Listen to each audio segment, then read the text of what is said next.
புதுச்சேரியில் நாம் தமிழர் கட்சியின் தலைமை ஒருங்கிணைப்பாளர் சீமான் செய்தியாளர்களை சந்தித்து வருகிறார். அதனை நேரலையில் பார்ப்போம்.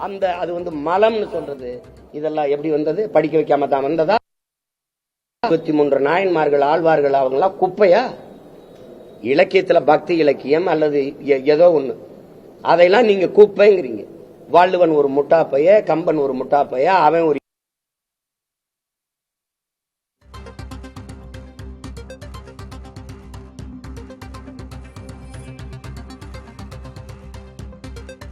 சீமானை எதிர்த்து தந்தை பெரியார் திராவிடர் கழகத்தினர் போராட்டம் நடத்திய நிலையில் அது தொடர்பாக சீமான் செய்தியாளர்களை சந்தித்து வருகிறார். முன்பாக புதுச்சேரி மாநிலத்தில் நாம் தமிழர் கட்சியின் கூட்டத்தில் பங்கேற்பதற்காக தலைமை ஒருங்கிணைப்பாளர் சீமான் சென்றிருந்தார். அப்போது தந்தை பெரியார் திராவிடர் கழகத்தினர் அவருக்கு எதிர்ப்பு தெரிவித்து அவரை முற்றுகையிட முயன்றனர். இதனால் அங்கு காவல்துறையினருக்கும் தபதிகவினருக்கும் இடையே தள்ளுமுள்ளு ஏற்பட்டு அதன் பிறகு தந்தை பெரியார் திராவிடர் கழகத்தினர் கைது செய்யப்பட்டனர். தொடர்ச்சியாக அவர் செய்தியாளர்களை சந்தித்திருக்கிறார். இஸ்லாமியர் கிறிஸ்தவர்கள் எதிரிகள். சரி, இஸ்லாமிய கிறிஸ்தவன் யாரு? நீங்க யாரு? பெரியார் நீங்க யாரு? இங்க இருக்கிற இஸ்லாம் கிறிஸ்தவன் யாரு? அவ்வளவு இந்த மண்ணின் மக்கள், தமிழை தாய்மொழியாக கொண்ட பூர்வீக மக்கள் சாதிய இழிவு தீண்டாமை கொடுமையை சகிக்க முடியாமல் இந்த மார்க்க மதத்தை ஏற்று வழிபாட்டு போனவன். தெரியுமா தெரியாதா? அப்புறம் நீங்க அவனை வேற நாட்டவன்னா, அவன் கொடுத்த இடஒதுக்கீடு தப்புன்னா எப்படி? ஆனா இவங்கதான் எங்களுக்கு பாதுகாப்பு பேரரண் அப்படின்னு நாங்க நம்பிக்கிட்டு இருக்கணும். எந்த இடத்துல எங்களுக்கு நின்று என் மொழியே இழிவு, அது ஒரு சனியா, அதை விட்டு ஒளின்னு சொன்ன அன்னைக்கு உங்க கோட்பாடு தெரிஞ்சு போச்சு. மொழிதான் எனக்கு மட்டும் இல்ல, உலகத்தில் எல்லா தேசிய இனத்திற்கும் கலை, இலக்கியம், பண்பாடு, வழிபாடு, வரலாறு, அறிவியல், அரசியல் எல்லாத்தையும் தருவது மொழிதான். மறக்க முடியுமா? அப்ப அந்த மொழியை நீங்க என்ன முற்போக்கு, என்ன சமூகம், சீர்திருத்தம், எது என்ன இருக்குது? இத்தனை எடுத்து வைக்கிற எதுக்குமே சான்று கேட்காது. நீங்க இதுக்கு சான்று கேட்குங்க. பெரியாரின் எழுத்துக்களை அரசுடைமையாக்கிட்டு எனக்கு சான்றுகளுக்கு தரேன். இப்ப நான் தந்த சான்று 10 அவ்வளவுதானே, கேளு. நான் தாங்க வெளியிட்டு இருக்கேன். ஏங்க நீங்க எழுதுற புத்தகத்தை எல்லாம் நீங்க முடக்கி வீட்டுக்கு தனி சொத்தா வச்சுக்கிட்டேன் ஆதாரம் கேட்டா அதுக்குள்ளதான் இருக்கு, எடுத்து வெளியிடுங்க. சார், இதே சீமான் 2011 எழுச்சி மலர்ல பெரியாரோட படத்தை தான் முதல் இடத்துல போட்டிருந்ததாகவும், அப்போ பெரியாருக்கு தேவைப்படாது, இப்போ அவருக்கு எதிர்ப்பா பேசுறாரு. நீங்க தானே பெரியாருக்கு எதிரின்னு என்னை கற்பிச்சீங்க. போக போக நீங்க தமிழ் தேசியம் எதிரின்றீங்க. தமிழ் தேசிய அரசியல் எதிர், தமிழ் தேசியம் ஆபத்துன்னா ஆமா ஆபத்து. திராவிடர்னு தனி இனம் இருக்கு, திராவிடன்னு நாடு, திராவிடம் பேசிட்டு இருக்கிறது யாரு? யாரு திராவிட? நீங்க திராவிடரா? நீங்கள் என் இன முன்னோர்களை, எங்கள் அடையாளங்களை, எங்களுக்கான பெருமைகளை மறைக்கும் போது அதை ஒழிக்க வேண்டிய தேவை வருது. நீங்க பெரியாரு பேசினாரு, பெரியாரும் சாதி ஒழிப்பு பேசினாரு, பெரியாரும் பெண்ணியம் பேசினாருன்னா பேசாம போயிருப்பான். பெரியார் தான் அப்படிங்கும் போது நீ என்ன சமூக சீர்திருத்தம் பண்ணிட்டவள்? பெரியாருக்கு கொள்கை இருந்தா இப்ப நான் கேட்கறதுக்கு பதில் சொல்ல. பெரியாரை பேசுறவங்களுக்கு தான் இந்த பதில பேசுறேன்.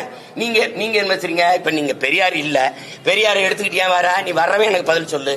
வள்ளலார், எங்கள் மூதாதை வள்ளலார் வைகுந்தரை தாண்டி என்ன நீ சமூக சீர்திருத்தம் இங்க பண்ணீங்க? ஏங்க அது விடுங்க, நீங்க தான்றீங்க பேசுன அது தப்பு.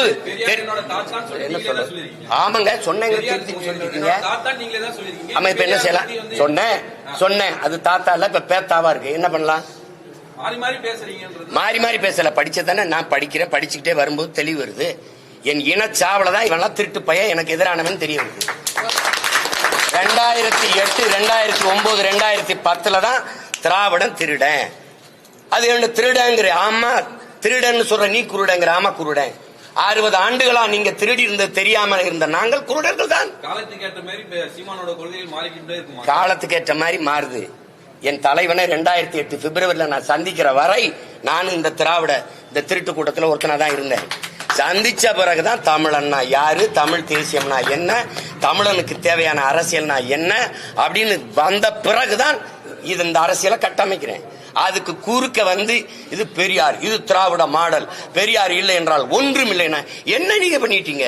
சிங்காரவேலர், சிவானந்தா, அயோத்தியாச பண்டிதர், ரெட்டமலை சீனிவாசன், இந்த கியாபி விஸ்வநாத முத்தமிழ் காவலர், அண்ணல் தங்கம், மறைமலை அடிகள், இவெல்லாம் ஒண்ணுமே கிடையாது. தெய்வத்திரும்ப முத்துராமலிங்க தேவர், காமராஜர், கக்கன், எல்லாத்துக்கும் மேலா ஒருத்தர் இருக்கான் எங்க பாட்டன் வாவு சிதம்பரம். அவெல்லாம் ஒண்ணுமே செய்யல, இவர் மட்டும்தான். இப்ப நீங்க ஒண்ணு கேளுங்க, இங்க பாருங்க. இந்த பக்கம் பெரியார் பெரும் சொத்துக்கு அதிபதி, சொத்துக்கு ஒரு வாரிசு தேடி 72 வயசுல 26 வயசு பெண்ணை திருமணம் செஞ்சு வச்சுட்டு போயிட்டார் ஒருத்தர். தன் அப்பா நீ வழக்கறிஞர், தாத்தா வழக்கறிஞர், இவர் வழக்கறிஞர். யாரு? எங்க பாட்டன் வாவுசி.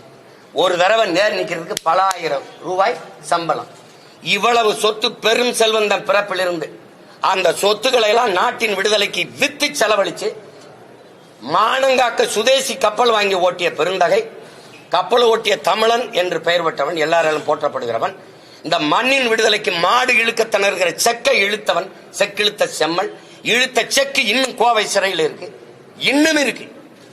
செக்கிழுத்து சிறைப்பட்டு எல்லா சொத்தையும் வித்து நாட்டு விடுதலைக்கு வெளியில வந்துட்டு கடைசி காலத்தில் வறுமையில மண்ணெண்ணெய் வித்து பிழைக்கிற ஏழ்மை வறுமைக்கு தள்ளப்பட்ட மகத்தான ஒரு மகன்.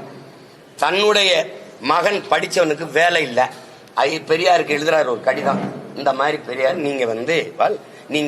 நீங்க சொன்னா இந்த அரசுக்கு சிபாரிசு பண்ணீங்கன்னா என் மகனுக்கு காவல்துறையில ஒரு போலீஸ் உத்தியோகம் கிடைக்குங்கிறாரு சொல்றாங்க. நீங்க சிபாரிசு செய்ய முடியுமா அப்படின்னு அவ்வளவு பெரிய மகன் ஒரு கடிதம் எழுதுறாரு. இந்த கடிதத்தை பெரியாருக்கும் சமூக நீதிக்கும் என்ன தொடர்பு என ஏற்கனவே நாம் தமிழர் கட்சியின் தலைமை ஒருங்கிணைப்பாளர் சீமான் பேசியிருந்த நிலையில் அதற்கு தந்தை பெரியார் திராவிடர் கழகத்தினர் எதிர்ப்பு தெரிவித்து போராட்டம் செய்த நிலையில் இது தொடர்பாக மீண்டும் செய்தியாளர்களை சந்தித்து பெரியார் குறித்து பேசியிருக்கிறார் சீமான். பின்னர் விரிவாக பார்க்கலாம்.